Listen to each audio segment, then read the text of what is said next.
Welcome to Spotlight. I'm Liz Wade. And I'm Adam Navis. Spotlight uses a special English method of broadcasting. It is easier for people to understand, no matter where in the world they live.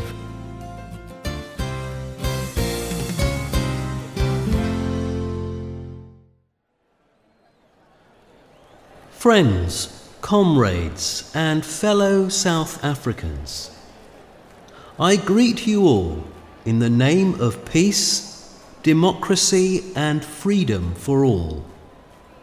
I send special greetings to the people of Cape Town. This city has been my home for 3 decades. Your mass marches and other forms of struggle have continually brought strength to all political prisoners.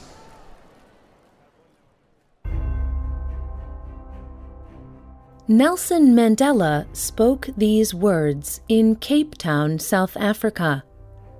The year was 1990. Mandela had just been released from prison after 27 years. The first place he went was the city's main square, named Grand Parade. A city square is a large public space in a city. And Cape Town's main square was special to Mandela. It was where the mass marches that he talked about took place while he was in prison. The day he was released, the square was crowded with thousands of people waiting for him. Important events like this often take place in city squares. They are also centers for daily business and many other activities. Today's spotlight is on city squares. We look at how they are used and why they are important.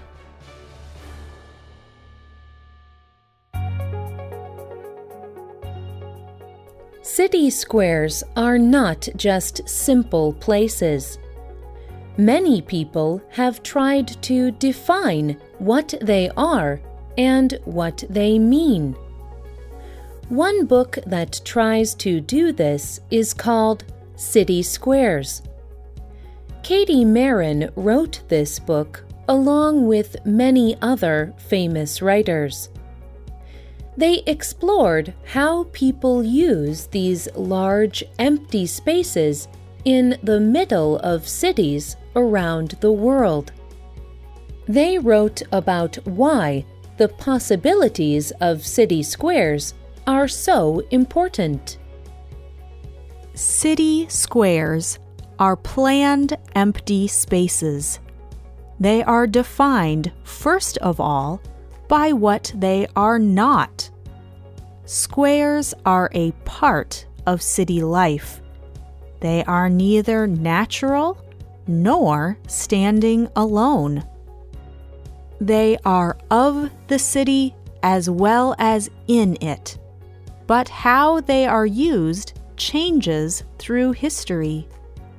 Because of their very emptiness, they are full of possibility.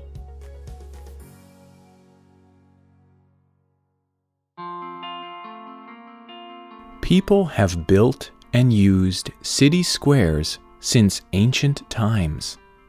All through history, city squares have helped people to develop economically.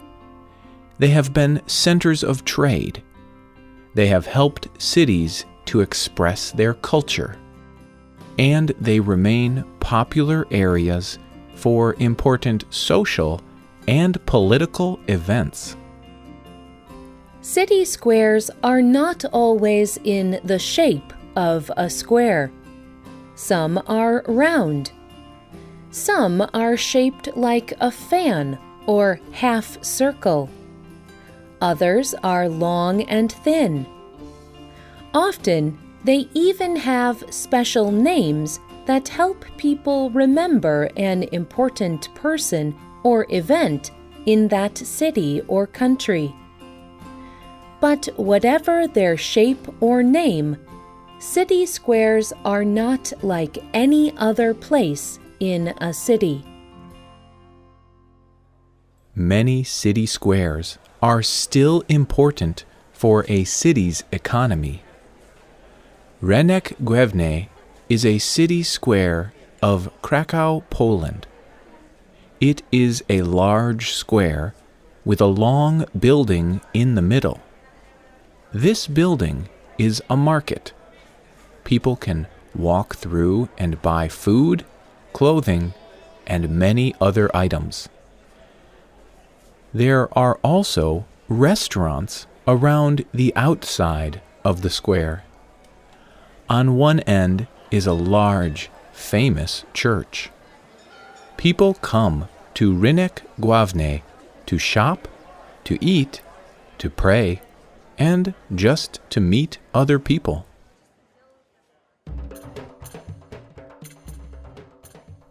Another city square with a market is Jemaa el-Fnaa in Marrakesh, Morocco. It is full of colorful business and activity. Katie Marin described a day there to the Huffington Post. It begins with local merchants selling fresh orange juice for people to drink. They arrive when the sun rises, and through the day you will see lamp sellers, garden merchants, henna painters, medical experts, fortune tellers, snake charmers, dancers, and musicians. City squares are also a place for people, especially children, to learn about their culture. There, people taste traditional food and experience music and dancing. They meet and talk with people of all ages who all have different experiences. The individual culture and customs of a city are shared in its square.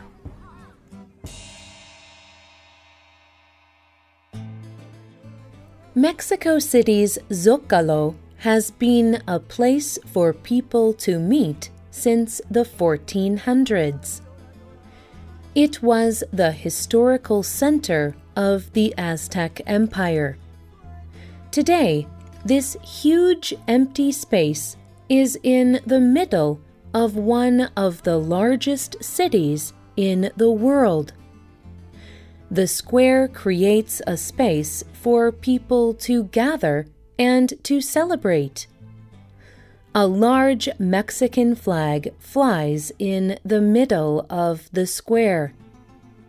People from all positions in society can come to the square. They can meet and talk in a space that belongs to everyone.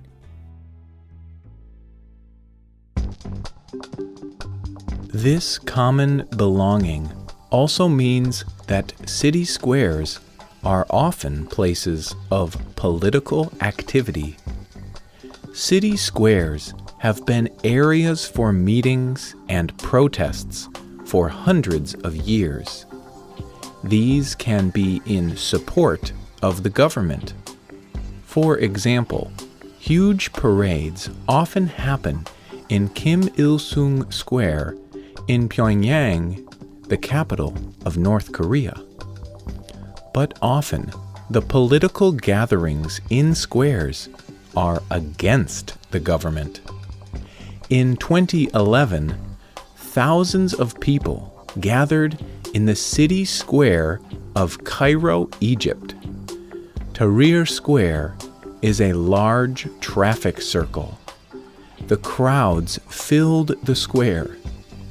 These people worked together to make political change in their country. Squares are often also places that travelers visit.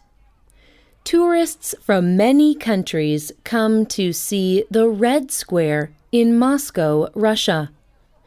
This is because it has a strong political history.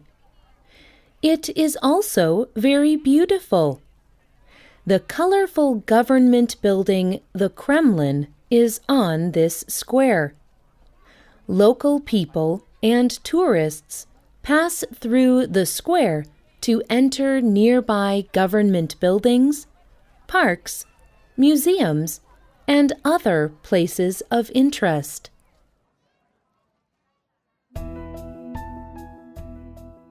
But some people think that too much tourism can be a problem for city squares.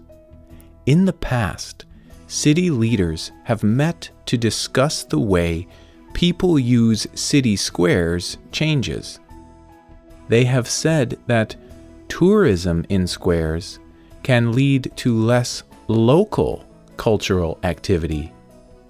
Other changes in cities also make problems for city squares. For example, as cities grow larger, people live farther from the center. They may be less likely to visit the city square. Many people agree that it is important to use and protect city squares. Journalist Michael Kimmelman is among them. He told the news organization NPR why he thinks people need city squares.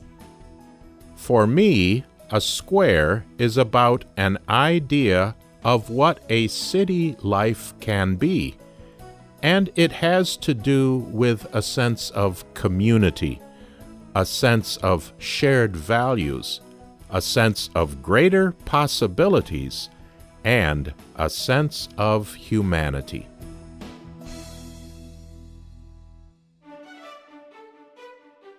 What do you think about city squares? Does your city have one? Have you ever been to a city square? What did you do there? Tell us about your experiences. You can leave a comment on our website or our Facebook page at facebook.com/spotlightradio. The writer of this program was Rena Dam. The producer was Michio Ozaki. The voices you heard were from the United Kingdom and the United States.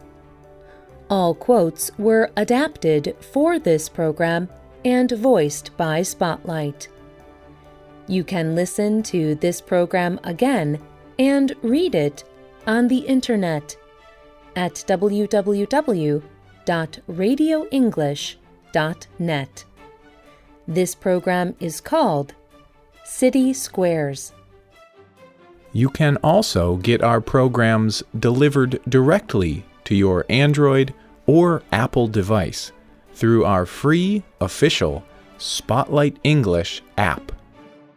We hope you can join us again for the next Spotlight program. Goodbye.